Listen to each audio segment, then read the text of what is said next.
स्वागत है आप सभी का पीडब्ल्यू ऑनली आईएएस के इस ऑनलाइन प्लेटफॉर्म पे।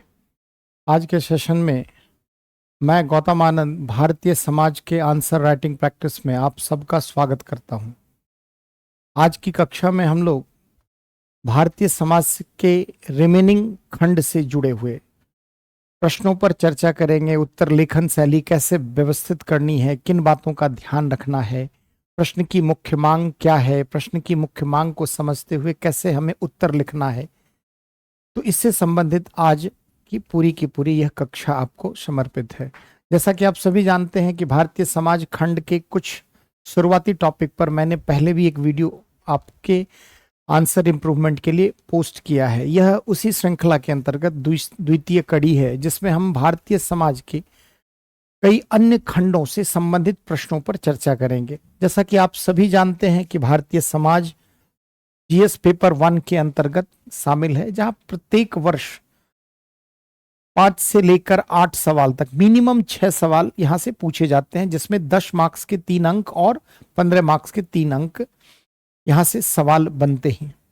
आज की जो सत्र है उसमें हम लोग मुख्य रूप से जिन टॉपिक से संबंधित प्रश्न की चर्चा करेंगे उसमें पहला है भारतीय समाज पर वैश्वीकरण या भूमंडलीकरण का प्रभाव।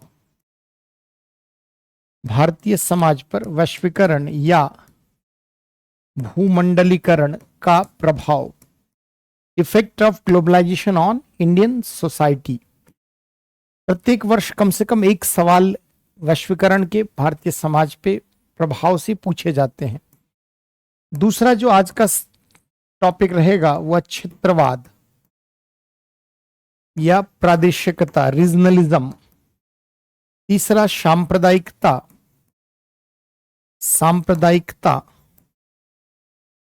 चौथा सामाजिक सशक्तिकरण,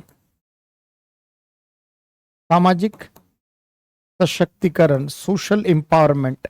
जैसा कि आप जानते हैं कि कुल मिलाकर भारतीय समाज के अंतर्गत लगभग 10 टॉपिक आपके सिलेबस में है, जिसमें भारतीय समाज की मुख्य विशेषता, भारत की विविधता, महिला और महिलाओं की भूमिका, नारी संगठन, जनसंख्या संबंधित मुद्दे, नगरीकरण से संबंधित समस्याएं, उनके समाधान। इसके अलावा भारतीय समाज पर वैश्वीकरण या भूमंडलीकरण का प्रभाव, यानी ये सारे टॉपिक। तो विलंब नहीं करते हैं, चलते स्टार्ट करने। पहले ध्यान रखना है कि आपके टॉपिक में कुछ ऐसे टॉपिक हैं जिनको आप समाज खंड के अलावा भी अन्य जगह पर पढ़ते हैं। जैसे मान लो वैश्वीकरण को आप आर्थिक प्रघटना के रूप में इकोनॉमिक्स में भी पढ़ते हैं, या इकोनॉमिक ज्योग्राफी, आर्थिक भूगोल में भी आप वैश्वीकरण से संबंधित प्रभाव को या संबंधित विविध पहलुओं की तैयारी करते हैं या उसे पढ़ते हैं। तो जब प्रश्न की मांग अगर वैश्वीकरण से संबंधित है तो आप संदर्भ का ध्यान रखेंगे, यानी आप सोसाइटी के कॉन्टेक्स्ट में उत्तर लिखेंगे। यानी वैश्वीकरण को एक आर्थिक प्रघटना के रूप में न दिखाकर एक सामाजिक सांस्कृतिक परिवर्तन व विकास की प्रक्रिया के रूप में दिखाएंगे। कई बार बच्चे विशुद्ध आर्थिक प्रघटना के रूप में, और यहां तक कि परिभाषा भी वैश्वीकरण की आर्थिक परिभाषा लिखते हैं। तो ये ध्यान आपको रखना। इसी प्रकार जैसे क्षेत्रवाद आप पॉलिटी के कॉन्टेक्स्ट में भी पढ़ते हैं, तो आपको ध्यान रखना है सामाजिक सरोकारों से जुड़े क्षेत्रवाद से संबंधित पहलुओं के बारे में लिखना है। तो जब भी प्रश्न आप लिखें, प्रश्न को पढ़ें और प्रश्न की मुख्य मांग को समझ लें कि प्रश्न में पहले तो कितनी कीवर्ड्स हैं, यानी आपको पहले कीवर्ड्स को एलैबोरेट करना है कि प्रश्न में कौन कौन से मुख्य शब्द हैं। आप यह नहीं मानकर चलें कि एग्जामिनर को यह पता है। जैसे वैश्वीकरण है तो वैश्वीकरण क्या है उसके बारे में, क्षेत्रवाद क्या है, सामाजिक सशक्तिकरण क्या है, तो पहले कीवर्ड्स को हाईलाइट करें। फिर प्रश्न का एक संक्षिप्त इंट्रोडक्शन आपको देना जरूरी है। उसके बाद बॉडी का पार्ट आता है जिसमें आप प्रश्न की मुख्य मांग पर ध्यान केंद्रित करते हैं। कई बार प्रश्न में कुछ अन्य पार्ट भी पूछा जाता है। एक प्रश्न के अंतर्गत दो उसके मुख्य मांगे दो रूप में होती है, यानी प्रश्न में दो संदर्भ से संबंधित है, तो सबका आपको बारी बारी से उत्तर देना है और लास्ट में अपना आप निष्कर्ष अवश्य लिखें। उत्तर को समसामयिक घटनाक्रम से विभिन्न तथ्यों के द्वारा पुष्ट करें, तभी आपका उत्तर जो है वह अन्यों से भिन्न होगा। यानी जो भी आप अवधारणा लिखते हैं उसके व्यावहारिक पहलू जो आप समाज में घटनाएं घटित हो रही है, जो अवधारणाएं, जो प्रक्रिया, उनसे जोड़कर आप उत्तर लिखें। तो चलिए विलंब नहीं करते हैं, पहला प्रश्न लेते हैं। ये आपकी सुविधा के लिए पीडब्ल्यू ओनली आईएएस का ये एक प्रैक्टिस ग्रुप है, जिसको स्कैन करके आप इस ग्रुप से जुड़ सकते हैं। चलिए पहला सवाल लेते हैं। देखिए सवाल वैश्वीकरण से संबंधित है। भारत में उपभोक्ता व्यवहार, है ना, उपभोक्ता व्यवहार पर वैश्वीकरण के प्रभाव का मूल्यांकन कीजिए। शहरी ग्रामीण बाजारों में ये प्रवृत्तियां किस प्रकार भिन्न है। अब देखिए प्रश्न जो है वैश्वीकरण से संबंधित है और इसमें मुख्य क्या है, उपभोक्ता व्यवहार के संदर्भ में। तो प्रश्न की मुख्य मांग क्या है, पहले तो संक्षिप्त वैश्वीकरण की चर्चा के साथ भारत में उपभोक्ता व्यवहार पर इसके क्या प्रभाव है, यानी वैश्वीकरण के क्या प्रभाव है। दूसरा चर्चा करनी है हमें कि शहरी और ग्रामीण बाजारों में यह अंतर रुझान में कैसे है, यानी ग्रामीण उपभोक्ताओं का व्यवहार व नगरीय उपभोक्ताओं के व्यवहारों से किस प्रकार भिन्न है। तो शुरुआत हम वैश्वीकरण की संक्षिप्त पृष्ठभूमि के साथ करेंगे। और वैश्वीकरण की मैंने बताई आपको कि परिभाषा हम आर्थिक परिभाषा न देकर हम कहेंगे वैश्वीकरण क्या है, दुनिया के विभिन्न समाजों, राष्ट्रों के मध्य बढ़ती हुई अंतरनिर्भरता, बढ़ता हुआ एकीकरण, अंतर संबद्धता, इंटरकनेक्टेडनेस को व्यक्त करने वाली एक सामाजिक सांस्कृतिक प्रघटना है। आज आप देख लें दुनिया के विभिन्न देश अपनी भौगोलिक दूरी के बावजूद सूचना संचार प्रौद्योगिकी के विकास के कारण या उसके आधुनिक व त्वरित साधनों के कारण एक दूसरे के निकट आ गए। एक देश में होने वाला परिवर्तन दूसरे देश को प्रभावित कर रहा है, मानो संपूर्ण विश्व व्यवस्था एक वैश्विक गांव के रूप में तब्दील होती जा रही है। तो उपभोक्ता व्यवहार, जो भारत का उपभोक्ता है, कहीं ना कहीं वैश्वीकरण में वह पश्चिमी उपभोक्ताओं के मूल्यों, उनके तौर तरीकों, उससे प्रभावित हो रहा है। तो पश्चिम बाजार की में आज पश्चिम की बहुत सारे उत्पाद, कंपनियां, जीवन शैली, लाइफस्टाइल से रिलेटेड डिफरेंट ब्रांड्स आपको दिख रहे हैं। तो पहले आप संक्षिप्त जो है परिचय दे देंगे वैश्वीकरण का और सीधे हम उपभोक्ता व्यवहार पर आ जाएंगे। क्या है उपभोक्ता व्यवहार, जैसे अगर आप देखें उपभोक्ता व्यवहार पर वैश्वीकरण का कुछ प्रभाव, जैसे आज ब्रांड कॉन्शियसनेस बढ़ा है।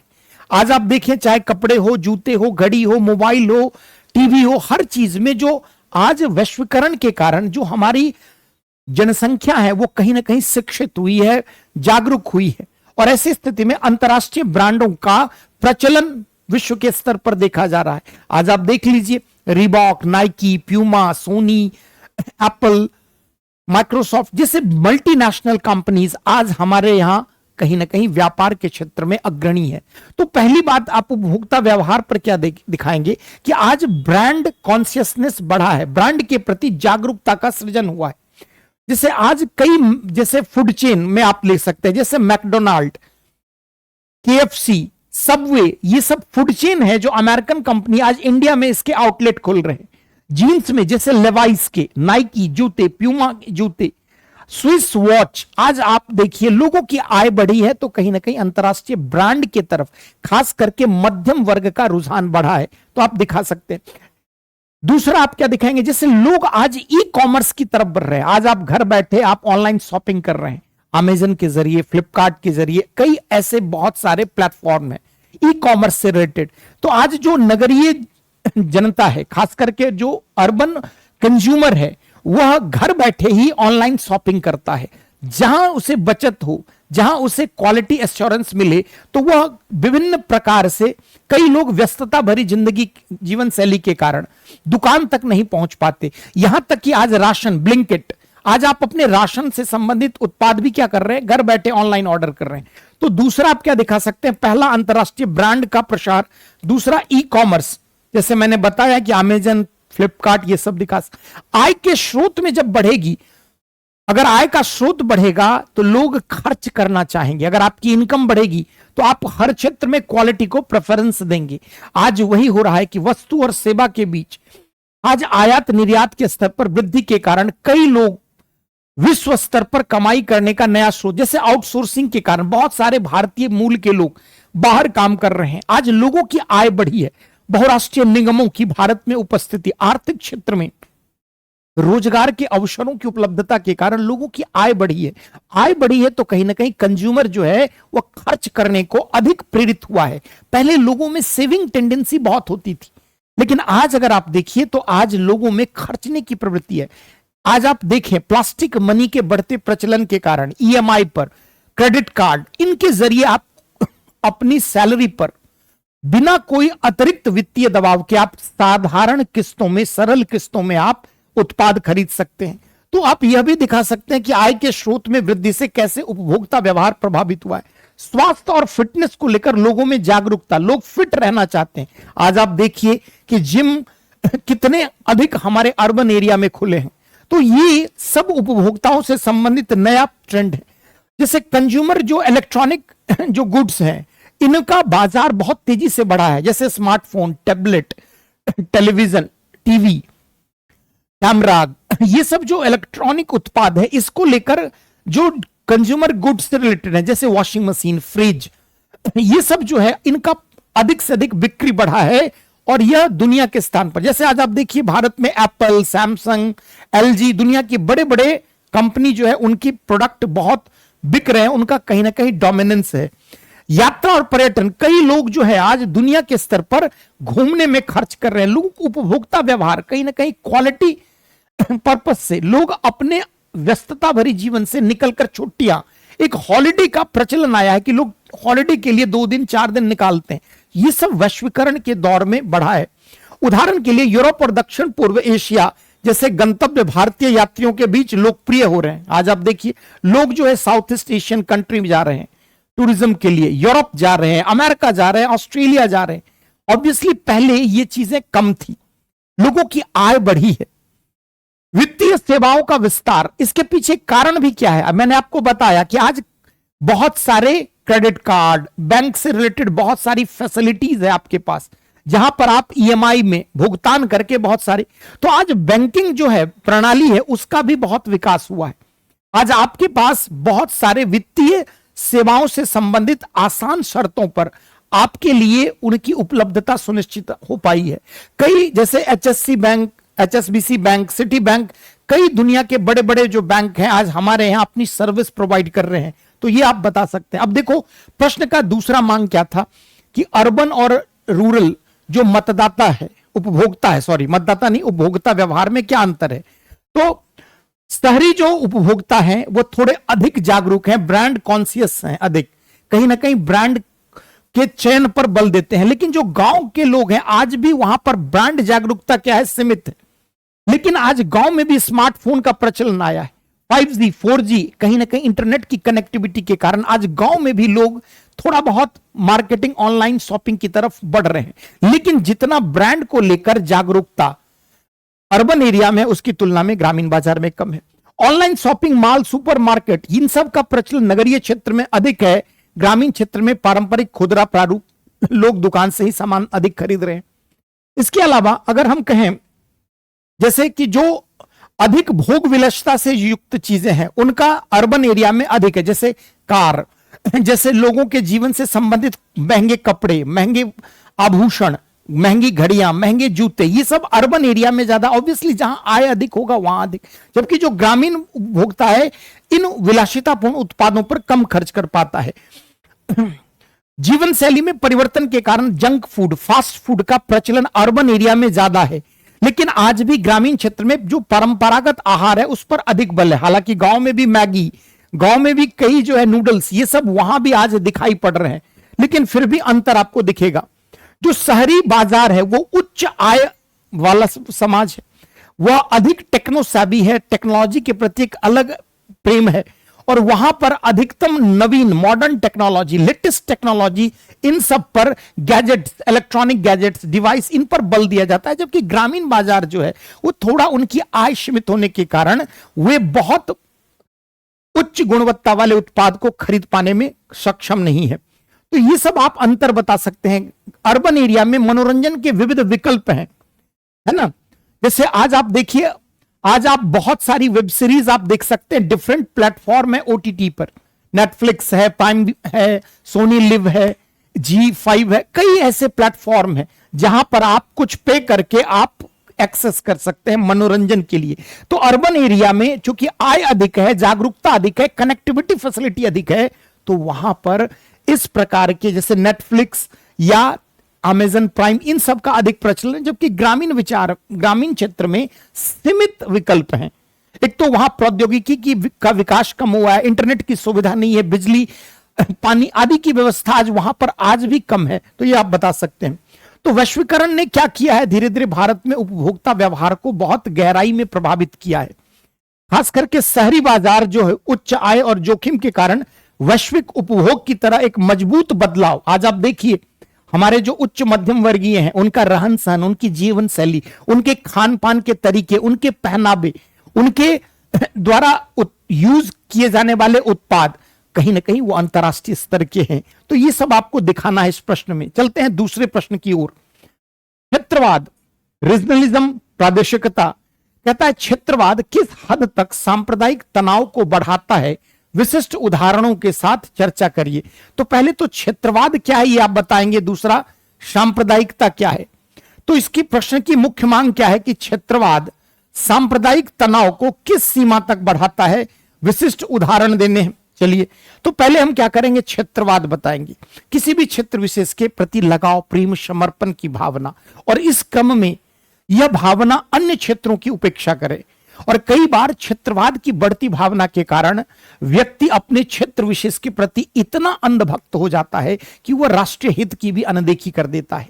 अगर क्षेत्रवाद की भावना, अपने क्षेत्र के प्रति निष्ठा, प्रेम, समर्पण का भाव अगर आवश्यकता से अधिक बढ़ेगा तो अन्य क्षेत्रों के प्रति उपेक्षा का भाव स्वाभाविक रूप में दिखेगा।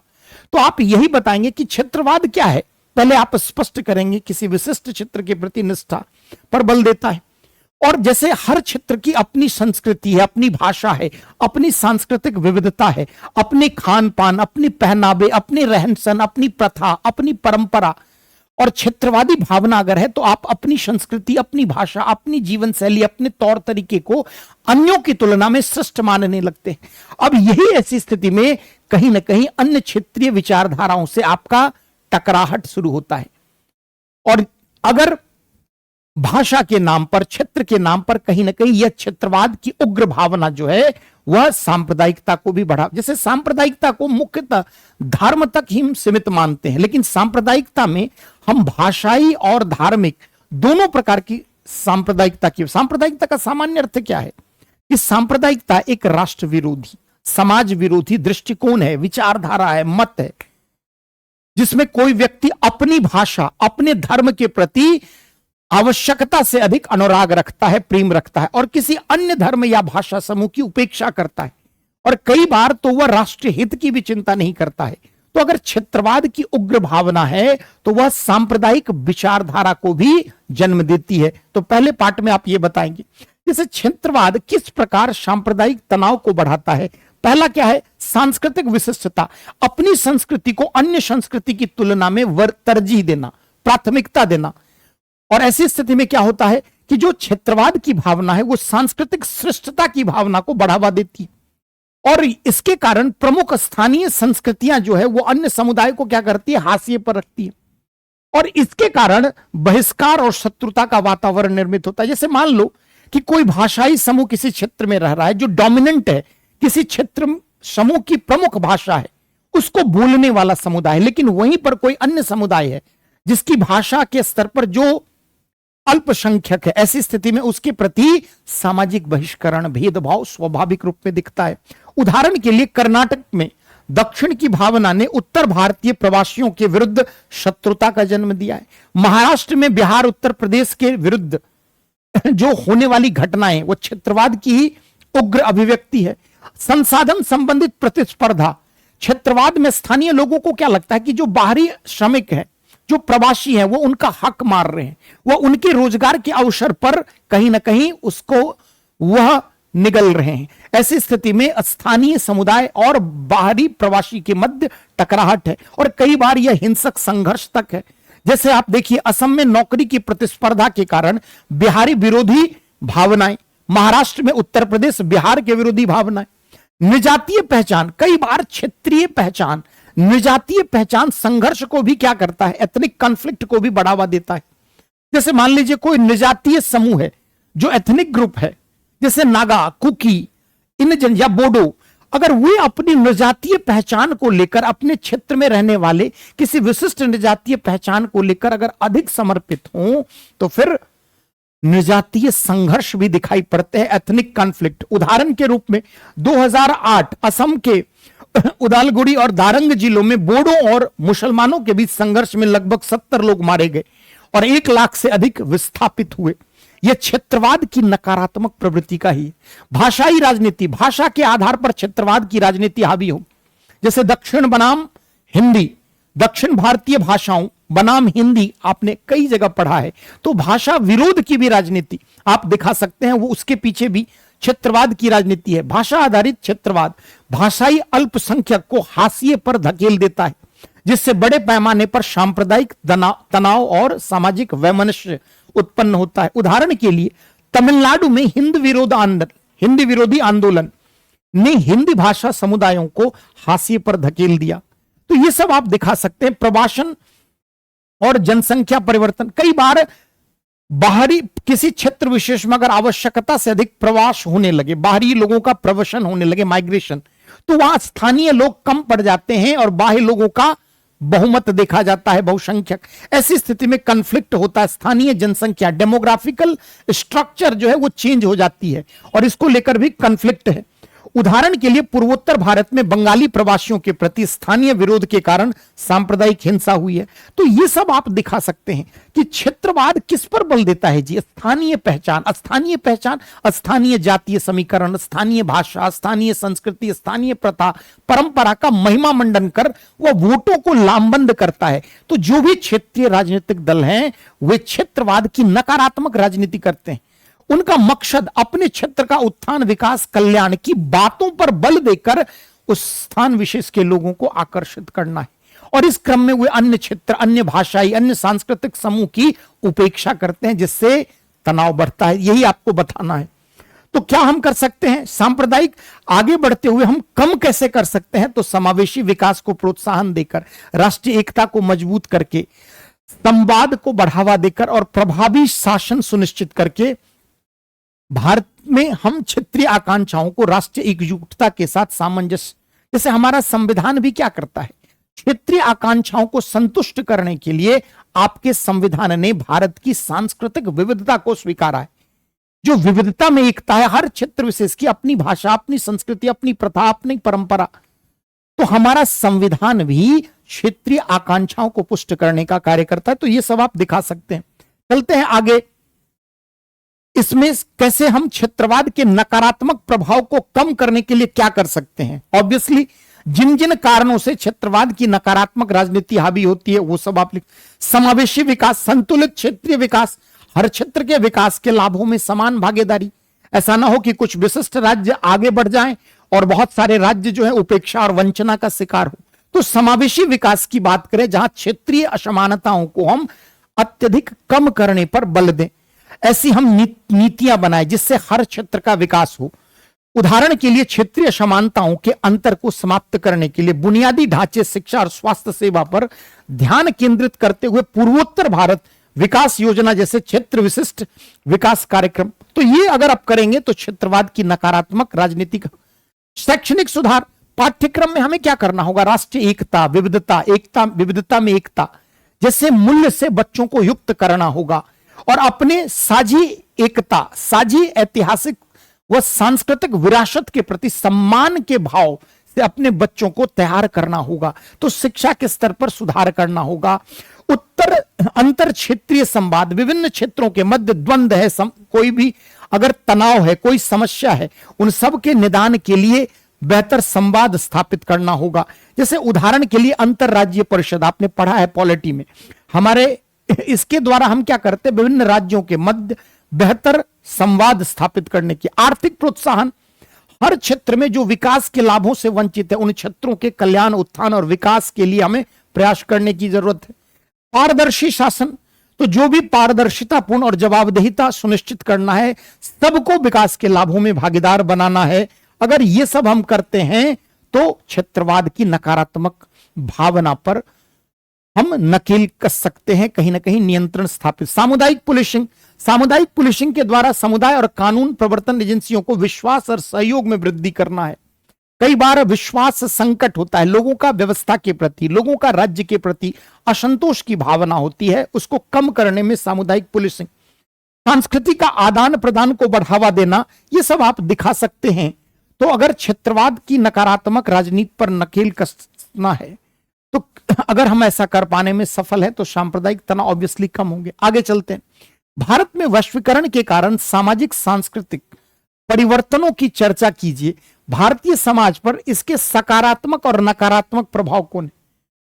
यानी वैश्वीकरण के कारण हमारे समाज में क्या क्या सामाजिक और सांस्कृतिक परिवर्तन हुआ है, यह आपको बताना है। तो प्रश्न की मुख्य मांग क्या है? तो पहले तो संक्षिप्त वैश्वीकरण के बारे में बताकर इसके सामाजिक सांस्कृतिक परिवर्तन क्या क्या इसने लाया, इस पर बताएंगे। दूसरा, वैश्वीकरण के कारण सकारात्मक प्रभाव क्या है, नकारात्मक, दोनों की चर्चा हम करेंगे। चलते हैं। तो वैश्वीकरण हम बता देंगे, विभिन्न राष्ट्रों और समाजों के मध्य एकता, अंतर्निर्भरता, परस्पर संबद्धता को व्यक्त करने वाली प्रघटना। तो हम वही लिखेंगे, वैश्वीकरण जो परस्पर जुड़ाव और सांस्कृतिक आदान प्रदान द्वारा चिन्हित है, भारतीय समाज को मुख्य रूप से प्रभावित किया है इसने। इसके कारण क्या है? सामाजिक सांस्कृतिक परिवर्तन हुए और इसके कारण हमारे समाज में बहुत सारे सकारात्मक बदलाव भी है और बहुत सारे नकारात्मक बदलाव है। तो एक एक करके जो जो सामाजिक सांस्कृतिक परिवर्तन है उसे हमें चिन्हित करना है। तो क्या क्या? तो भारतीय समाज पर पहले हम सकारात्मक सामाजिक सांस्कृतिक परिवर्तन बताते हैं। जैसे वे परिवर्तन जिससे हमारे समाज में सकारात्मक बदलाव है, जैसे शैक्षणिक अवसरों में वृद्धि हुई है। आज वैश्वीकरण के कारण आप देखिए, आज ऑनलाइन एजुकेशन, आज आप देखिए अंतरराष्ट्रीय स्तर की गुणवत्तापूर्ण शिक्षा हमारे यहां उपलब्ध है।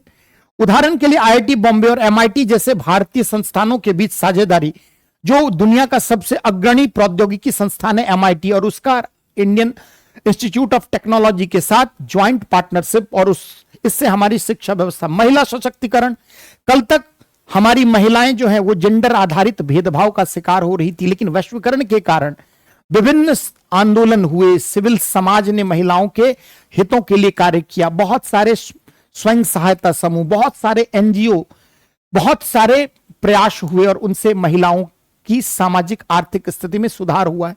उदाहरण के लिए सेवा, सेल्फ एम्प्लॉयड विमेन एसोसिएशन ने महिलाओं को आर्थिक सशक्तिकरण को बढ़ावा दिया, इला भट्ट द्वारा संचालित यह संस्था है।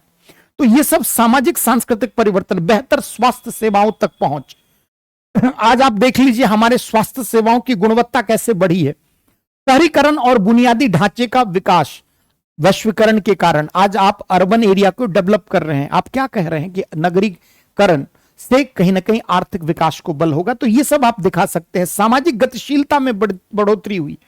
कल तक हमारा समाज जाति आधारित, धर्म आधारित, प्रजाति आधार पर विभाजित था, लेकिन वैश्वीकरण के कारण शिक्षा, ज्ञान, जागरूकता का स्तर बढ़ा है, सामाजिक गतिशीलता बढ़ी है। आज आप रोजगार के विविध अवसर, लोग अवसरों की तलाश में अपने घर से बाहर निकले, कहीं ना कहीं सोशल मोबिलिटी बढ़ी है। उदाहरण के लिए गूगल और माइक्रोसॉफ्ट जैसी बहुराष्ट्रीय कंपनी के भारत में प्रवेश ने कई उच्च वेतन वाली नौकरियों के अवसर सृजित किए।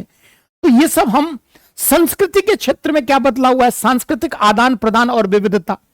हमारी संस्कृति अपनी विविधता के लिए जानी जाती थी। आज दुनिया की विभिन्न संस्कृति, सभ्यता, भाषा से हमारा परिचय हुआ है और हमारी संस्कृति का परिमार्जन हुआ है। आज योगा, आयुर्वेद पूरी दुनिया के स्तर पर लोकप्रिय हैं। कहीं ना कहीं ये भारतीय संस्कृति, अध्यात्म को लेकर पूरी दुनिया में एक सकारात्मक वातावरण बना है। तो ये सांस्कृतिक आदान प्रदान, तो भारत की जो रिच समृद्धि हमारी जो रही, हमारी सांस्कृतिक विरासत रही है, उस सांस्कृतिक विरासत को आज हमने वैश्वीकरण के दौर में पूरी दुनिया के मंच पर लोकप्रिय बनाया है। उदाहरण के लिए न्यूयॉर्क और लंदन जैसे शहरों में दिवाली समारोह, ये स्थानीय त्योहार जो हमारे यहाँ आज अमेरिका में, इंग्लैंड में कई जगह देखे जाते। विरासत का संरक्षण और संवर्धन, वैश्विक मंचों ने भारतीय विरासत को संरक्षित करने के लिए दुनिया का ध्यान आकर्षित। आज आप देख ले, जैसे आज इस्कॉन जैसी संस्था खाड़ी क्षेत्र में जाकर 700 करोड़ की लागत से मंदिर बना रही है। दुनिया के विभिन्न देशों में आज भारतीय संस्कृति और विरासत को ये सभी प्रतिबिंबित करते हैं। संस्कृतियों का अभिनव मिश्रण, आज भारतीय फिल्म उद्योग, बॉलीवुड पारंपरिक कहानी कहने के तत्वों को बनाए रखते हुए पश्चिमी सिनेमाई तकनीक को शामिल कर रहा है। पश्चिमी संस्कृति, भारतीय संस्कृति, स्थानीय संस्कृति, ये सब मिक्सअप आज web series, film, satellite TV के माध्यम से आप देख सकते हैं। सांस्कृतिक जागरूकता और संवेदनशीलता में वृद्धि हुई। ऑब्वियसली जब लोगों के शिक्षा का स्तर बढ़ेगा, लोगों के जागरूकता का स्तर बढ़ेगा, संचार के आधुनिक साधन होंगे, इंटरनेट की मदद से कल्चरल से रिलेटेड मटेरियल को लेकर कनेक्टिविटी बढ़ेगी, तो कहीं ना कहीं सांस्कृतिक जागरूकता बढ़ेगी। और पारंपरिक शिल्प और प्रथाओं का पुनरुद्धार, जो हमारे बहुत सारे पारंपरिक शिल्प थे, हस्तकरघा, बहुत सारे शिल्प, बहुत सारी जो स्थानीय कलाएं थी, आज वैश्वीकरण ने उन्हें एक वैश्विक मंच प्रदान किया है, तो ये सब आप दिखा सकते हैं। तो कुल मिलाकर अगर हम कहें सकारात्मक नकारात्मक, भारतीय समाज में अब थोड़ा नकारात्मक परिवर्तन क्या दिखते हैं। जो हमारी पारंपरिक पारिवारिक संरचना है उसका ह्रास हो रहा, संयुक्त परिवार के स्थान पर नाभिक परिवार। वैश्वीकरण के कारण हमारे परिवार व्यवस्था, जो परिवार की संरचना थी, वो कमजोर हो रही है, ये आप दिखा सकते हैं। आर्थिक असमानता का विस्तार हो रहा है। आज आप देख लीजिए कि वैश्वीकरण के कारण जहां रोजगार के अवसरों का सृजन हुआ है, लोगों की आय बढ़ी, वहीं आय की विषमता, सामाजिक आर्थिक विषमता भी बढ़ी है।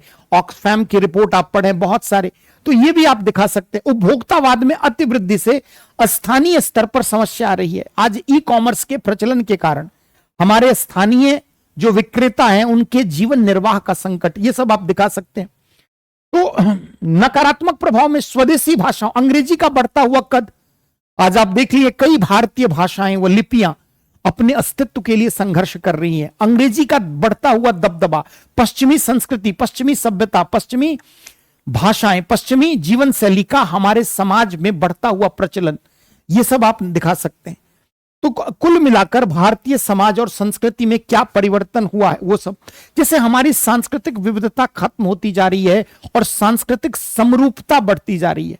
भाषा, कल तक भारत में कई भाषाएं बोली जाती थी, आज अंग्रेजी पूरे भारत की कनेक्टिंग लैंग्वेज। कल तक नृत्य, खान पान, परिधान, हर चीज में विविधता थी, लेकिन आज वैश्वीकरण के कारण हमारी सांस्कृतिक विविधता के स्थान पर सांस्कृतिक समरूपता, कल्चरल होमोजेनाइजेशन को बढ़ावा मिला है। इससे हमें समस्या आई है। जीवन शैली और मूल्यों का पश्चिमीकरण, आज आप देखिए हर चीज में पश्चिम की संस्कृति, मूल्य, विचारधारा, प्रथा, परंपरा, ये हावी होते जा रहे हैं और इससे समस्या। संस्कृति का वस्तुकरण, कमोडिफिकेशन ऑफ कल्चर, आज वैश्वीकरण में अगर आप देखें तो कहीं ना कहीं संस्कृति का वस्तुकरण, संस्कृति के नाम पर व्यापार, संस्कृति के नाम पर आर्थिक गतिविधियों को संचालित किया, उससे एक और भले रोजगार के अवसर बढ़े हैं, लेकिन कहीं ना कहीं सांस्कृतिक प्रथाओं का भी क्षरण हुआ है। ये सब आप दिखा सकते हैं। तो कुल मिलाकर वैश्वीकरण के सकारात्मक प्रभाव बच्चों अधिक आपको बताना है, नकारात्मक तो अगर शब्द सीमा कम पड़े तो पॉइंट फॉर्म में भी आप बता सकते हैं। चलिए अगले प्रश्न की तरफ। पहचान की राजनीति, आइडेंटिटी पॉलिटिक्स जिसको आप कहते हैं, ने भारत में सांप्रदायिक परिदृश्य को नया रूप दिया है। इस प्रभाव का परीक्षण करिए और सांप्रदायिक सद्भाव को बढ़ाने के उपाय। अब देखिए प्रश्न के दो मांग हैं। पहला तो क्या है कि कैसे पहचान की राजनीति भारत में सांप्रदायिक गतिशीलता को आकार देती है, यह बताना है, और दूसरे पार्ट में सांप्रदायिक सद्भाव को बढ़ाने के उपाय बताने। वो कौन कौन से उपाय हैं जिससे कि हम सांस्कृतिक सद्भाव को बढ़ावा दे सकते हैं। तो पहले तो आइडेंटिटी पॉलिटिक्स क्या है कि पहचान की राजनीति किसी भी नस्ल, भाषा, संस्कृति, निर्जातीयता, धर्म आदि को के आधार पर राजनीति को प्रेरित है। कहीं ना कहीं जैसे हम पहचान की राजनीति, जैसे दलित राजनीति कहें, दलित जातियां जो सामाजिक हाशिए पर है, तो दलित पहचान को बनाए रखना और उसके नाम पर दलित जातियों के ध्रुवीकरण की राजनीति। आज दलित नेतृत्व जो है वो नहीं चाहता कि जाति व्यवस्था खत्म हो जाए और दलित की पहचान खत्म हो जाए। तो जो आइडेंटिटी पॉलिटिक्स है वो समाज के स्तर पर समानता, समावेशन की बात नहीं करता, बल्कि किसी भी निर्जातीय समूह जो नस्ल के आधार पर, लिंग के आधार पर, भाषा के आधार पर, धर्म के आधार पर गठित है, उसकी पृथक पहचान को बनाए रखने का समर्थक और उसके नाम पर राजनीति करके उस अपने राजनीतिक स्वार्थों की पूर्ति करने को समर्पित है। जैसे धर्म के नाम की राजनीति, तो जो बहुसंख्यक धर्म की राजनीति, अल्पसंख्यक, तो बहुसंख्यक धर्म की राजनीति करने वाले जो दक्षिणपंथी विचारक हैं वो धर्म के नाम पर ध्रुवीकरण की राजनीति बना की बात करते हैं। तो हमें पहले पार्ट में बताना है व्हाट इज आइडेंटिटी पॉलिटिक्स। तो हम बता देंगे कि पहचान की राजनीति में क्या है। नस्ल, लिंग, जातीयता, धर्म आदि आधारों पर परिभाषित विशिष्ट सामाजिक समूह के हितों और अधिकारों पर आधारित राजनीति। भारत में बहुत सारी जातियां हैं। अगर विभिन्न जातीय समूह के हितों के आधार पर राजनीति होने लगे तो कहीं ना कहीं सामाजिक सद्भाव बिगड़ेगा। विभिन्न भाषाएं बोली जाती है, विभिन्न धर्म के लोग हैं। अगर सबके विशिष्ट हितों के नाम पर राजनीति होने लगे तो जो हमारी बहुभाषीयता है या हमारी जो विविधता मूलक है या जो हमारा एक सांस्कृतिक विविधता का समाज रहा है वह खंडित हो जाए। तो पहचान की राजनीति कैसे सांप्रदायिक गतिशीलता को आकार देती है। तो पहला, धार्मिक ध्रुवीकरण, धर्म के नाम पर वोटों का ध्रुवीकरण, वोटों की लामबंदी। जातीय संघर्ष, जानबूझकर जातीय पहचान को बनाए रखने और जातियों के मध्य मतभेद को जिंदा रखने ताकि विभिन्न जातियों के मध्य जातिगत तनाव वैमनस्यता बना रहे ताकि ध्रुवीकरण करने में आसान। जाति आधारित जुटाव या लामबंदी, जातिगत पहचानों के आधार पर मतदाता को, एक वही पोलराइजेशन की बात है। उदाहरण के लिए दलित बौद्ध आंदोलन जाति आधारित राजनीतिक लामबंदी को प्रदर्शित करता है। समुदाय आधारित हिंसा, कई बार पहचान की राजनीति सांप्रदायिक तनाव को बढ़ावा देती है जिससे विभिन्न धार्मिक सामाजिक समुदाय के मध्य क्या होती है, हिंसा की भावना बढ़ जाती है। अगर पहचान की राजनीति है तो किसी विशिष्ट जाति, धार्मिक, नस्लीय समूह के हितों को लेकर हिंसा भड़काने की काम भी करती है। यह भी आप दिखा सकते हैं। क्षेत्रीय पहचान, भारत के अलग अलग क्षेत्रों में स्पेसिफिक भाषा बोलने वाले धर्म, निर्जातीय समूह के लोग हैं और उनके क्षेत्रीय पहचान की राजनीति करने वाले भी कहीं ना कहीं सांप्रदायिक राजनीति को। कोटा राजनीति, हर जाति जनजाति का एक फिक्स्ड कोटा कर दो, ऐसी स्थिति में यह भी सांप्रदायिक तनाव को बढ़ाने का कार्य करती है। आर्थिक असमानता, पहचान की राजनीति कुछ समुदाय के कारण लगातार गरीबी और अवसर की कमी को हाशिए पर रखकर आर्थिक असमानता को गहरा, जैसे मान लीजिए आप बार बार किसी समुदाय विशेष की प्रति उपेक्षा का भाव रखेंगे, किसी समुदाय विशेष के हितों की बात करेंगे, ऐसी स्थिति में विभिन्न समुदाय के मध्य सामाजिक सद्भाव प्रभावित होगा और उसका परिणाम आर्थिक असमानता में भी दिख सकता है। उदाहरण के लिए 2021 वैश्विक बहुआयामी गरीबी सूचकांक के मुताबिक भारत में मल्टी डायमेंशनल पॉवर्टी में रहने वाले 6 में से 5 लोग कौन हैं, शेड्यूल्ड कास्ट के और शेड्यूल्ड ट्राइब्स के लोग हैं। अब ये तो सांप्रदायिकता को बढ़ाने के, अब थोड़ा सांप्रदायिक सद्भाव को बढ़ाने के उपाय तो आप पता ही है क्या करना है। सांस्कृतिक आदान प्रदान का कार्यक्रम चलाना है, समावेशी शासन, विकास के लाभों में सभी समाज के वर्ग को भागीदार बनाना है। और क्या कर सकते हैं, शिक्षा के क्षेत्र में सुधार कर सकते हैं। जो भी समाज का पिछड़ा हुआ तबका है जिनमें सापेक्षिक वंचना का भाव उत्पन्न हो रहा है उनके विकास के लिए राजनीति करना होगा। सामुदायिक पुलिसिंग और सामुदायिक पुलिस व्यवस्था। मीडिया की भी जिम्मेदारी, कई बार मीडिया अनावश्यक बातों को लेकर तूल प्रदान करती है और उससे भी क्षेत्रवाद की नकारात्मक राजनीति हावी होती है। पहचान आधारित राजनीति का परिणाम जो है वह सांप्रदायिक हिंसा तनाव में होता है। तो मीडिया को भी जिम्मेदाराना रवैया दिखाना होगा। कानूनी ढांचा, नफरत भरे भाषण, हेट स्पीच, सांप्रदायिक हिंसा के खिलाफ कानून सख्त से सख्त लाना होगा और प्रभावी फास्ट ट्रैक कोर्ट के जरिए ऐसे मामलों में शामिल लोगों को दंडित किया जाना चाहिए, तभी इस सब पर रोक लगेगा। कानूनी जवाबदेही, नफरत फैलाने वाले जो भी लोग हैं उनको कानून के प्रावधानों के तहत कहीं ना कहीं उन पर नकेल कसने का काम किया जाए। तो पहचान की राजनीति जो है वो भारत में ऑब्वियसली सांप्रदायिक गतिशीलता को महत्वपूर्ण करती है। अगर हम इसको कम करना चाहते हैं तो क्या कर सकते हैं, तो अधिक सामंजस्यपूर्ण, एकजुट और समृद्ध समाज का अगर मार्ग प्रशस्त करना है तो विकास के लाभों में सभी धार्मिक, भाषाई, जातीय समूह को बराबर हक देना होगा। तो ये आप इस तरह से निष्कर्ष लिख सकते हैं। अब देखिए 5वां जो प्रश्न है, ये सभी प्रश्न जो है 15 अंक के हैं जिनके लिए कम से कम आपको 250 शब्द लिखना है। अगला भी क्षेत्रवाद को है समर्पित प्रश्न है। क्षेत्रीय राजनीतिक दल अक्सर क्षेत्रवाद को बढ़ावा देते हैं। क्षेत्रवाद को बढ़ावा देने में क्षेत्रीय राजनीतिक दलों की भूमिका का आलोचनात्मक मूल्यांकन कीजिए। संघीय संरचनाएं क्षेत्रीय आकांक्षाओं का समर्थन किस प्रकार करती है। अब देखो क्षेत्रवाद की पहले तो परिभाषा बताओगे तो प्रश्न की मुख्य मांग क्या है, संक्षिप्त क्षेत्रवाद क्या है बताते हुए, क्षेत्रवाद को बढ़ावा देने में जो रीजनल पॉलिटिकल पार्टी है उसके सकारात्मक पहलू, कुछ तो पॉजिटिव पार्ट भी है, फिर क्षेत्रवाद को बढ़ावा देने में क्षेत्रीय राजनीतिक दलों के नकारात्मक पहलू की चर्चा, फिर लास्ट में भारत में क्षेत्रीय आकांक्षाओं को समर्थन देने के लिए सरकार द्वारा क्या क्या कदम उठाए गए हैं इसकी चर्चा करेंगे। तो क्षेत्रवाद से पहले तो तात्पर्य क्या है, किसी क्षेत्र विशेष के प्रति लगाव, प्रेम, समर्पण, निष्ठा का भाव जो उस क्षेत्र के विकास, कल्याण का मार्ग प्रशस्त करती है। कई बार यह भावना अगर अतिवादी हो जाए तो यह अन्य क्षेत्रों की उपेक्षा या राष्ट्रीय हित की भी अनदेखी कर सकता है। तो परिभाषा बता देंगे। कोई भी क्षेत्र विशेष में कुछ प्रमुख भाषाएं बोली जाती है, उसकी विशिष्ट संस्कृति होती है, उसके खान पान, रहन सहन का कुछ निश्चित तौर तरीका होता है, और यही जो समरूपता है अलग अलग भाषा के स्तर पर, धर्म के स्तर पर, खान पान के स्तर पर, उत्सव, रहन सहन आदि के स्तर पर, यह उनको निकट लाती है, उनमें एकता, अपनेपन की भावना को जन्म देती है। तो पहले क्षेत्रवाद क्या है ये आप बता देंगे। फिर क्षेत्रवाद को बढ़ावा देने में क्षेत्रीय राजनीतिक दल सकारात्मक क्या काम करते हैं। जो भी संस्कृति है, स्थानीय संस्कृति के संरक्षण, संवर्धन, प्रोत्साहन की बात करते हैं। तो जो भी क्षेत्रीय भाषाएं हैं, रीति रिवाज, परंपरा है, उनको संरक्षित देने की बात करते हैं। तो ये अच्छी बात है। उदाहरण के लिए तमिलनाडु में क्षेत्रीय दल शैक्षणिक और सांस्कृतिक पहलों के माध्यम से तमिल भाषा और संस्कृति को बढ़ावा दे रहे हैं। तो ये तो अच्छी बात है। क्षेत्रीय पहचान का दावा, क्षेत्रीय पहचान को मजबूत, हर क्षेत्र विशेष की कुछ विशिष्ट पहचान है, उसकी संस्कृति से, उसकी भाषा से, अन्य, तो उसको संरक्षित करने की बात करते हैं। उत्तरदायी शासन, स्थानीय लोगों की समस्याओं से अवगत होते हैं, उनकी समस्याओं का निदान करते हैं, उनकी समस्या के लिए आवाज उठाते हैं, उनकी स्थानीय समस्या को भारत सरकार के स्तर तक ले जाते हैं।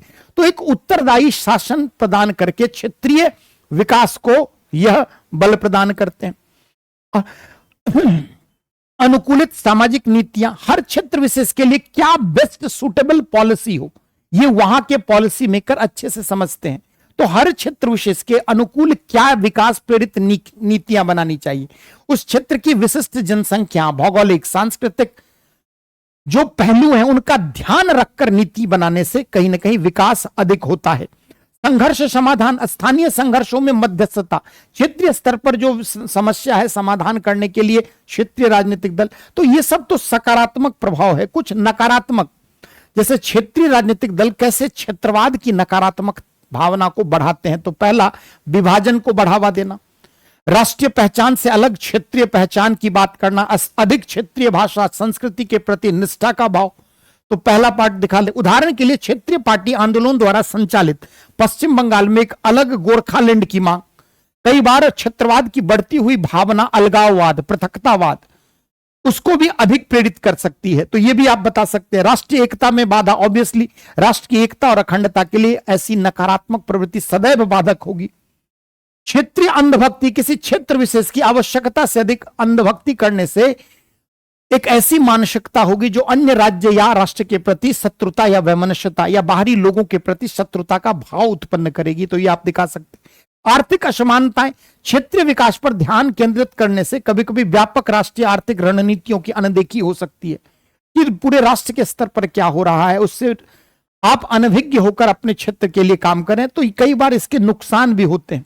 निजातीय संघर्ष, अपने वोट बैंक को बढ़ावा देने के लिए क्षेत्रीय दल क्या करते हैं, स्थानीय जातिगत संरचना, स्थानीय निर्जातियों के मध्य तनाव, संघर्ष को बढ़ावा देते हैं ताकि वह किसी विशिष्ट समुदाय के ध्रुवीकरण की राजनीति को प्रेरित कर सके।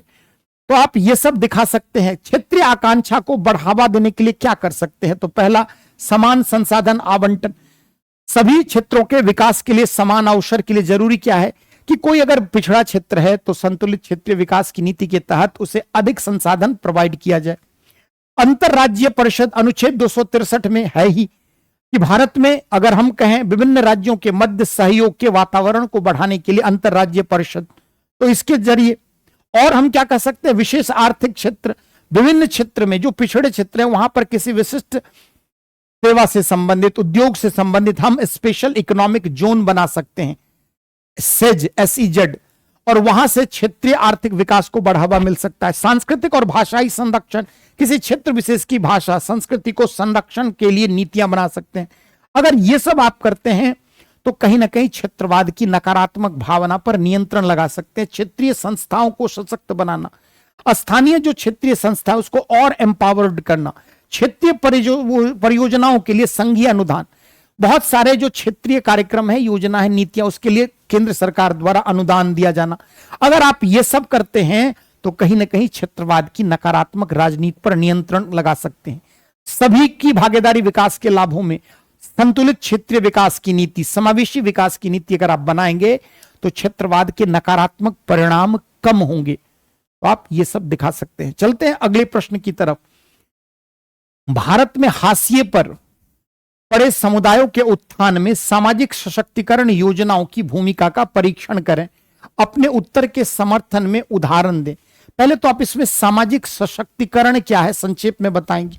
तो प्रश्न की मुख्य मांग क्या है कि जो भारत में हाशिए पर, हाशिए मतलब सामाजिक हाशिए पर, समाज के कमजोर वर्ग, पिछड़े वर्ग, वंचित वर्ग, जो समाज की मुख्य धारा से अलग थलग है, कटे हैं, जैसे अनुसूचित जातियां, जनजातियां, दिव्यांग, ट्रांसजेंडर, ये कौन वर्ग हैं? ये सामाजिक हाशिए पर स्थित वर्ग हैं। तो पहले हाशिए पर स्थित समुदायों के उत्थान में सामाजिक सशक्तिकरण योजना की क्या भूमिका ये बताएंगे, और सामाजिक सशक्तिकरण योजना को प्रभावशील बनाने के लिए और इफेक्टिव बनाने के लिए क्या उपाय। तो संक्षेप में आप सामाजिक सशक्तिकरण का अर्थ बताएंगे कि जो समाज के पिछड़े, वंचित, पीड़ित, उपेक्षित, अलगावित समुदाय हैं उनको विकास की मुख्य धारा में समावेशित करना, उनको अधिक से अधिक निर्णयन प्रक्रिया, डिसीजन मेकिंग में इन्वॉल्व करना, उनको अधिक से अधिक अवसरों तक उनकी उपलब्धता को सुनिश्चित करना, उन्हें सामाजिक सुरक्षा प्रदान करना, उनका सामाजिक, आर्थिक, शैक्षणिक, राजनीतिक हर तरह से विकास करना, यही सामाजिक सशक्तिकरण कहलाता है। तो सामाजिक सशक्तिकरण के अंतर्गत हम क्या करते हैं? जो भी हाशिए पर स्थित हैं, यानी जिनको विकास की मुख्य दरकार है, आवश्यकता है, जैसे मान लो अनुसूचित जातियां, जनजातियां अपने अधिकारों से सदियों से वंचित रही हैं और इस कारण उनका विकास अन्यों के सापेक्ष कम हुआ है। तो जो अनुसूचित जातियां, जनजातियां हैं, ये हाशिए पर स्थित हैं, मुख्य धारा से अलग थलग रही हैं, तो उनके लिए बेहतर नीतियां बनाते हैं, योजना बनाते हैं, कार्यक्रम बनाते हैं ताकि उनके विकास की मुख्य धारा में समावेशित किया जाए। तो सामाजिक सशक्तिकरण के अंतर्गत हम क्या करते हैं? हाशिए पर स्थित समुदाय को उनकी सामाजिक आर्थिक स्थिति को बेहतर बनाने और समाज में पूरी तरह से भाग लेने के लिए आवश्यक उपकरण, संसाधन, अवसर प्रदान करते हैं। शिक्षा, स्वास्थ्य, कौशल विकास करते हैं ताकि वे जो सदियों से पीड़ित हैं, उपेक्षित हैं, वो कहीं ना कहीं उनका सामाजिक, आर्थिक, राजनीतिक विकास हो। हाशिए पर स्थित समुदायों के उत्थान के लिए सामाजिक सशक्तिकरण योजनाओं की भूमिका पहला क्या है? शिक्षा के अवसरों तक पहुंच, चाहे अनुसूचित जाति, जनजाति, दिव्यांग, किन्नर, जो भी हाशिए पर स्थित समुदाय हैं, उन्हें शिक्षा के अवसरों से उपलब्ध कराया जाए। कौशल विकास, अगर उनको नौकरी के लिए योग्य बनाना है तो शिक्षा के साथ साथ उनके स्किल प्रमोशन के लिए प्रधानमंत्री कौशल विकास योजना के अंतर्गत हम उनके रोजगार क्षमता को बढ़ाने के लिए व्यावसायिक प्रशिक्षण प्रदान कर रहे हैं। आर्थिक अवसर, मुद्रा योजना छोटे उद्यमियों को सूक्ष्म वित्त विकल्प प्रदान करती है। अनुसूचित जाति, जनजाति को लोन हम प्रदान करते हैं ताकि कोई लघु कुटीर उद्योग, स्टार्टअप, स्मार्ट जो है हम स्टार्ट कर पाइए। स्वास्थ्य सेवाओं तक इनकी पहुंच, आयुष्मान भारत क्या कर रही? प्रति परिवार 5 लाख तक की वार्षिक बीमा, जिसमें एक परिवार के अंतर्गत मानकर चलें 4 से 5 लोग। तो आयुष्मान भारत कार्यक्रम द्वारा स्वास्थ्य को लेकर इन्हें सुरक्षा प्रदान करते हैं। पोषण सहायता, पोषण अभियान के तहत जो भी हाशिए पर स्थित लोग हैं उनको पोषण संबंधित आवश्यकता को हम पूरा करते हैं। पीडीएस, सार्वजनिक वितरण प्रणाली के तहत, अंत्योदय अन्न योजना के तहत उन्हें जो है वह खाद्यान्न उपलब्ध कराए। आवास, प्रधानमंत्री आवास योजना, इसके जरिए जो भी जरूरतमंद लोग हैं, जो भी गरीब लोग हैं, जो भी सामाजिक हाशिए पर, गरीबी रेखा से नीचे जीवन यापन कर रहे हैं, उनके जीवन दशाओं में सुधार लाना, उनके लिए भवनों की उपलब्धता। उदाहरण के लिए 12 जून 2024 तक सरकार ने पीएमवाई ग्रामीण के तहत 2.94 करोड़ घरों को मंजूरी दी थी। उनमें से 2.62 करोड़ भवन का निर्माण कर लिया गया। तो सामाजिक सशक्तिकरण के लिए यह सब प्रयास कर रही है। इस सामाजिक सशक्तिकरण योजना को और इफेक्टिव बढ़ाने के लिए हम क्या कर सकते हैं? पहला, प्रशासनिक प्रक्रिया को सरल बनाना, जैसे ई गवर्नेंस के जरिए हम उन तक जो सर्विस डिलीवरी मैकेनिज्म है, सेवा आपूर्ति तंत्र जो है उसको बेहतर बना सकते हैं। तो ये आप दिखा सकते हैं। जैसे कार्यान्वयन तंत्र को मजबूत, जो भी भ्रष्टाचार है उसको दूर करने के लिए हम क्या करते हैं, डायरेक्ट बेनिफिट ट्रांसफर कर रहे हैं सॉरी, प्रत्यक्ष लाभ हस्तांतरण, डीबीटी और आधार लिंकिंग जैसे प्रौद्योगिकी एकीकरण, राजनीतिक जवाबदेही को बढ़ाना, संसाधनों और लाभ वितरण के लिए जो भी लोग हैं हाशिए पर, उनके विकास के आधार पर राजनीति को प्रेरित किया जाए। ये सब आप दिखा सकते हैं। रोजगार के अवसर अधिक से अधिक आप बढ़ाएं ताकि हाशिए पर जो स्थित लोग हैं उनका उसमें भागीदारी हो पाए। तो अगर ये सब आप करते हैं, निगरानी और मूल्यांकन को बढ़ावा देना कि जो भी इनके लिए हम कार्यक्रम योजना है उनका हम मॉनिटरिंग सर्विलांस बेहतर रूप में करें, क्या वो परिणाम को उत्पन्न कर पाने में सफल है, क्या कमियां है उसमें सुधार करके उसको लेकर। तो अगर हम बेहतर प्रशासन, अगर बढ़ती जागरूकता और प्रौद्योगिकी का लाभ पहुंचाकर प्रौद्योगिकी की मदद से हम चाहें तो हाशिए पर स्थित लोगों का सामाजिक सशक्तिकरण कर सकते हैं। तो अगर इस प्रकार के प्रश्न जो है समाज खंड में भी आ सकते हैं बच्चों, और सामाजिक न्याय वाले खंड में भी, क्योंकि वहां भी आपको कल्याणकारी योजना पढ़ना है। सोशल इंपावरमेंट, सामाजिक सशक्तिकरण पेपर 1 में है, जबकि अति संवेदनशील वर्ग कहां है, पेपर 2 सामाजिक न्याय में। दोनों को क्लब करके सवाल बनता है। चलते हैं अपने अगले प्रश्न की तरफ, जो भारत में महिला उद्यमियों के समक्ष आने वाली चुनौतियों पर चर्चा कीजिए। महिला उद्यमिता को समर्थन देने वाली सरकारी पहलें कौन कौन सी हैं और इन चुनौतियों के निपटान में उनकी प्रभावशीलता को कैसे बढ़ाया जाए। तो महिला उद्यमी, पहले तो भारत में महिला उद्यमी के समक्ष क्या क्या चुनौतियां आती है वो बता देंगे। दूसरा, महिला उद्यमिता को समर्थन देने के लिए कौन कौन से सरकारी पहल है, इनिशिएटिव है। सुझाव देना है कि इन चुनौतियों के निपटान के लिए कैसे हम निपटान कर सकते हैं जिससे उसका प्रभावशीलता बढ़ सकता है। तो महिला जो हमारे यहां उद्यमी हैं, अगर आप देखें तो कुछ डेटा से आप चाहे तो जैसे 13.5 मिलियन से अधिक महिला स्वामित्व वाले उद्यमों के साथ सभी व्यवसायों में लगभग 20% प्रतिनिधित्व कौन करती है, महिलाएं। आज वैश्वीकरण के दौर में आप देखें आर्थिक क्षेत्र में महिलाओं की भागीदारी पहले की तुलना बढ़ी है। श्रमबल भागीदारी महिलाओं की व्यापक बढ़ी है। तो आज वैश्वीकरण के कारण, आर्थिक विकास के कारण, निजीकरण, उदारीकरण या अन्य जो सरकार की आर्थिक विकास प्रेरित नीतियां, उनके कारण महिलाओं को भी अधिक से अधिक उद्यम करने के लिए प्रेरित किया जा रहा है। तो ये आप बताएं क्या क्या चुनौतियां हैं। पहला चुनौतियां क्या है, वित्त तक पहुंच, ऋण की उपलब्धता सुनिश्चित करने के लिए सरकार क्या कर रही है। क्षेत्रीय ग्रामीण बैंक, बहुत सारे एनजीओ, बहुत सारे सेल्फ हेल्प ग्रुप को प्रमोट कर रही है, उसको फंडिंग कर रही है। तो ये आप बता देंगे कि वित्त तक पहुंच नहीं है। क्यों नहीं है, तो ऋण देने की प्रथाओं में पूर्वाग्रह, जिसे लगता है कि ये महिलाएं हैं, पता नहीं कर पाएंगी नहीं। ऐसी स्थिति में जेंडर आधारित भेदभाव के कारण ये बता देंगे। अवसरों तक सीमित पहुंच, आज भी महिलाएं जो है वो पुरुषों के समतुल्य, उनको हर क्षेत्र में बराबर अवसर नहीं है। तो व्यावसायिक अवसर, प्रशिक्षण और बाजारों तक पुरुषों के बराबर पहुंच का अभाव है। स्टेम क्षेत्रों में सीमित भागीदारी, S for science, T for technology, E for engineering, M for mathematics, ये जो क्षेत्र है इसमें महिलाओं की भागीदारी कम है। यह कम प्रतिनिधित्व शैक्षिक और सामाजिक बाधाओं से उपजा है जो तकनीकी रूप से उन्नत उद्योगों में अनेक अवसरों को कम करता है। तो ये सब आप दिखाएंगे। कम काम और पारिवारिक जिम्मेदारी, महिलाएं क्या घर का भी काम देखना है, संतानों का लालन पालन और उद्यम को भी आगे लेकर चलना है, कोई उद्योग को भी बढ़ावा देना है। तो इस कारण समस्याएं हैं। बाजार तक पहुंच, महिला उद्यमी के लिए संसाधन, नेटवर्क और सूचना की कमी के कारण वे अपने उत्पाद को बेचने के लिए बाजार तक पहुंच में दिक्कत आती है। विपणन, मार्केटिंग को लेकर दिक्कत है। ये सब आप बता सकते हैं। प्रौद्योगिकी में भी अगर आप देखें तो जो महिलाएं हैं वो अधिकतर डिजिटल उपकरणों तक उनकी सीमित पहुंच है, प्रौद्योगिकी तक उनकी पहुंच सीमित है। ये जो डिजिटल डिवीजन है, जो डिजिटल डिवाइड आप कह सकते हैं, उसके कारण बाजार में प्रतिस्पर्धा करने में महिलाएं पिछड़ जाती है। भारत में महिला उद्यमिता को समर्थन देने के लिए सरकार क्या क्या, तो पहला स्टैंड अप इंडिया, कुछ योजना आप बता देंगे। इसका उद्देश्य क्या है, जो महिलाएं हैं खास करके अनुसूचित जाति जनजाति उद्यमियों को क्या हम कर रही है, सरकार ऋण की सुविधा उपलब्ध करा रही है। आगे मुद्रा योजना आप दिखा सकते हैं। यह योजना महिला उद्यम को सूक्ष्म ऋण सुविधाएं प्रदान करके गैर कृषि आय अर्जक गतिविधियों में समर्थन देती है। अन्नपूर्णा योजना, यह योजना रसोई उपकरण और कच्चा माल खरीदने के लिए ऋण प्रदान करने, व्यवसाय की स्थापना। भारतीय महिला बैंक व्यवसाय ऋण विशेष रूप से विनिर्माण क्षेत्र मैन्युफैक्चरिंग सेक्टर में महिला उद्यमियों को वित्तीय सहायता प्रदान करने के लिए इस कार्यक्रम को डिजाइन किया गया है। उद्योगिनी योजना वित्तीय सहायता प्रदान करके महिलाओं के बीच में स्वरोजगार को बढ़ावा देती है, विशेष रूप से आर्थिक रूप से कमजोर वर्ग की महिलाओं के लिए।